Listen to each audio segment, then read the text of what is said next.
जहाँ पर अपनी कृतियाँ कागज़ पर उकेरने के लिए बच्चे बैठे हैं, तो ये अपने आप में एक अलग पल होता है। हर जगह हम नया सीखते हैं और सीखने के लिए हमें शांत तत्पर रहना चाहिए, क्योंकि जीवन उसी का अच्छा होता है जो कर्मठ, ईमानदार, उत्साही और धैर्य के साथ कार्य करता है। ये जो आपकी जो प्रस्तुति है, ये प्रस्तुति इसी का परिचय होती है कि आपने सीखा उसको आप अपने हाव भाव से, भाव भंगिमा से नृत्य को कैसे प्रस्तुत करेंगे। और जब आपकी कलम चलेगी, जब आप चित्र बनाए तो उस चित्रकारिता में आप अपनी कल्पना उकेर रहे हैं, जो आपने सोचा है, जो आपको थीम मिली है या आपने अपने तरीके से उसको बनाया है, तो अपने आप में अलग चीज होती है।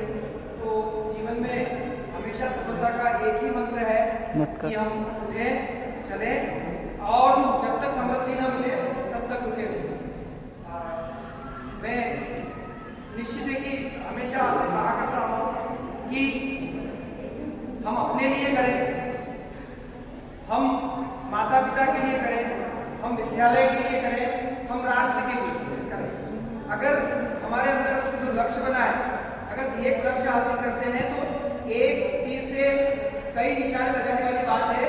वो जब होती है कि जब हम स्वार्थ के आत्मानुशासन के लिए करते हैं तो वो अपने लिए हो जाता है, और उसी में हम लक्ष्य टेढ़ा पड़ रहा है तो औरों के लिए भी हो जाता है। और वही चीजें जब हम सेवा के लिए प्रदत्त होते हैं देश के लिए और 100% अपना देते हैं, औरों को पसंद करते हैं, खुद भी पसंद देते हैं, तो वो राष्ट्र के लिए हो जाता है। और उसी को कहा गया है वसुधैव कुटुंबकम।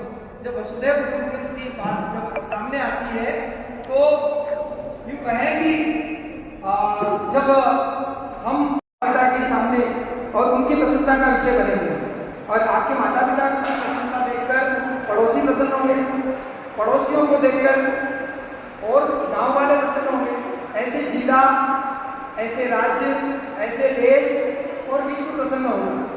तो इसी अवधारणा को संस्कृत में कहा गया है वसुधैव कुटुंबकम।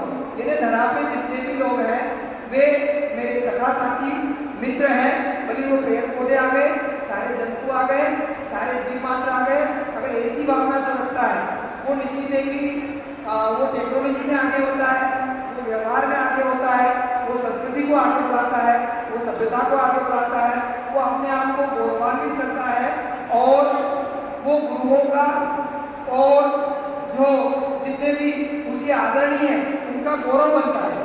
तो जीवन में हमेशा हमें यह देखना है कि हमारी दिनचर्या और हमारी कर्मचर्या और हमारी कथनी और करनी हमेशा एक बनी रहनी चाहिए। निश्चित है कि हम हमारे गुरुजनों का नाम रोशन करेंगे, निश्चित है कि हम हमारे क्षेत्र का नाम रोशन करेंगे।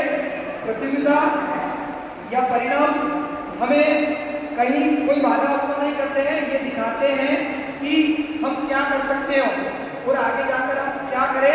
इसलिए तो किसी भी परिणाम को या किसी भी प्रतियोगिता को निश्चित स्वस्थ मन से ये मान के चलना चाहिए कि ये अवसर मिला है, आने वाले समय में मैं और निकल कर सामने आऊंगा और अपने आप को साबित करूंगा। ऊपर या नीचे या मध्य में, ये तो जीवन में चलता ही रहता है। जिस प्रकार से हृदय गति चलती है उसी प्रकार से हमारा जो है स्वभाव भी बदलता रहता है, लेकिन स्वाभाविकता हमारे जीवन में बनी रहनी चाहिए। धन्यवाद।